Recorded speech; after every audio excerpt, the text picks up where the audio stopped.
অন্তর্বর্তীকালীন সরকারের সময় মাননীয় স্পিকার আমরা দেখলাম মব কালচার। স্পষ্ট উচ্চারণ আমরা করেছি দায়িত্ব নেওয়ার পরে, বাংলাদেশে কোনো রকমের মব কালচার আর থাকবে না। বাংলাদেশের মানুষের কপাল এমন যে মরার উপর খাড়ার ঘা সব সময়ই থাকে। মাননীয় স্পিকার, ব্রুট মেজরিটি সবসময় বিপজ্জনক।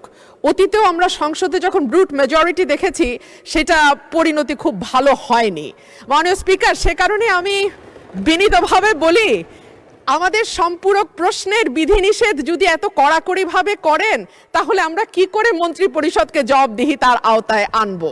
মাননীয় সদস্য, এটা এই অবস্থান থেকে করা হয়নি। We are abide by the rules and regulations of the parliamentary procedure, and I am hereby to declare that I cannot go beyond the procedure. I understand মাননীয় স্পিকার, কিন্তু তারপরেও একটু যদি উদার হই তাহলে বোধহয় ভালো হয়।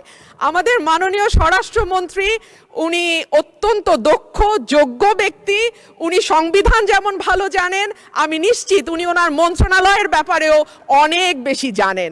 সে কারণেই একেবারে সম্পূরক প্রশ্ন ঠিক ওই মূল প্রশ্নের আঙ্গিকে না হলেও আমি মাননীয় স্বরাষ্ট্রমন্ত্রীর দৃষ্টি আকর্ষণ করে বলছি, বাংলাদেশের মানুষের কপাল এমন যে মরার উপর খাড়ার ঘা সব সময়ই থাকে।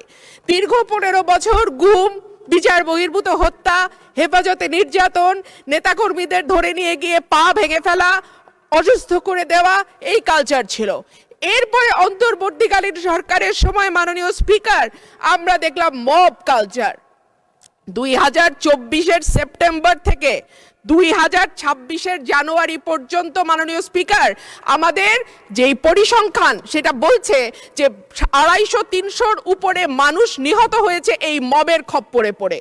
আমার মাননীয় স্বরাষ্ট্রমন্ত্রীর কাছে প্রশ্ন, যেহেতু একটা খারাপ কালচার বাংলাদেশে শুরু হয়েছে এবং আমি নিজেও 21শে ফেব্রুয়ারি সেটার একজন ভুক্তভোগী, সেটা বন্ধ করার ব্যাপারে সরকার কি মেজার নেবে এবং স্বরাষ্ট্রমন্ত্রী এই ব্যাপারে কি কি পদক্ষেপ নেবেন? ধন্যবাদ। ধন্যবাদ মাননীয় সদস্য। মাননীয় মন্ত্রী। মাননীয় স্পিকার, আপনাকে ধন্যবাদ। মাননীয় সদস্যকেও অনেক বেশি ধন্যবাদ দিচ্ছি। এই মব কালচারের ইস্যুটি একটা ডিফারেন্ট ডিবেট, আলাদা ডিবেট হতে পারত। যত পরিসংখ্যান তিনি দিয়েছেন 24-এর 5ই আগস্টের পর থেকে এই 26-এর জানুয়ারি পর্যন্ত, সে পরিসংখ্যানটা আমার কাছে নাই। তবে আমাদের কাছে অনুমান আছে। আমরা সরকারের দায়িত্ব পেয়েছি, আমি এটা ক্ষমতা বলতে চাই না, আমরা এই রেসপন্সিবিলিটিটা পেয়েছি। এই দায়িত্ব নেওয়ার পর থেকে আজকে আমরা প্রায় 45 দিনও এখনো হয় নাই, 1.5 মাস হয় নাই। এর মধ্যে ঠিক মব নয়, মবের মতো, কারণ এখানে ডেফিনিশন আলাদা করতে হবে। কোনটা গাইবান্ধার পলাশবাড়িতে থানায় গিয়ে হামলা, সেটা কি মব হবে? নাকি কোনটা 21শে ফেব্রুয়ারিতে মাননীয় সদস্যের উপরে হামলা হয়েছে সেটা কি মব হবে? নাকি উত্তরা একটা বিজনেস সেন্টার, উত্তরা স্কোয়ার সম্ভবত নাম, সেখানে ঘেরাও করে দোকানপাট ভঙ্গ করেছে, সেটা কি মব হবে? সব কিছুকে মব বলা ঠিক হবে না। কিছু আছে সংগঠিত পরিকল্পিত অপরাধ, তার বিরুদ্ধে মামলা হয় এবং সেটা তদন্ত হয়, গ্রেফতার হয় এবং বিচারের জন্য সুপর্দ করা হয়।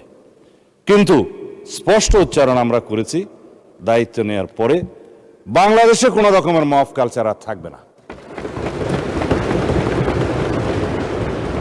রাস্তাতে যে কোনো দাবি নিয়ে মহাসড়ক সড়ক অবরোধ করে দাবি আদায়ের যে প্রবণতা ইন্টারিম গভর্নমেন্টের সময় দেখা গিয়েছে, ক্ষেত্র বিশেষে সেই গভর্নমেন্টের দুর্বলতার কারণে ইন্সপায়ার্ড হয়েছে, সেটাকে আমরা আর কখনো অ্যালাউ করব না। গণতান্ত্রিক প্রক্রিয়া হিসেবে দাবি থাকবে, সেই দাবির জন্য সংশ্লিষ্ট কর্তৃপক্ষের কাছে, মন্ত্রণালয়ের কাছে, ডিপার্টমেন্টের কাছে অবশ্যই দাবিনামা স্মারকলিপি দেওয়া যাবে।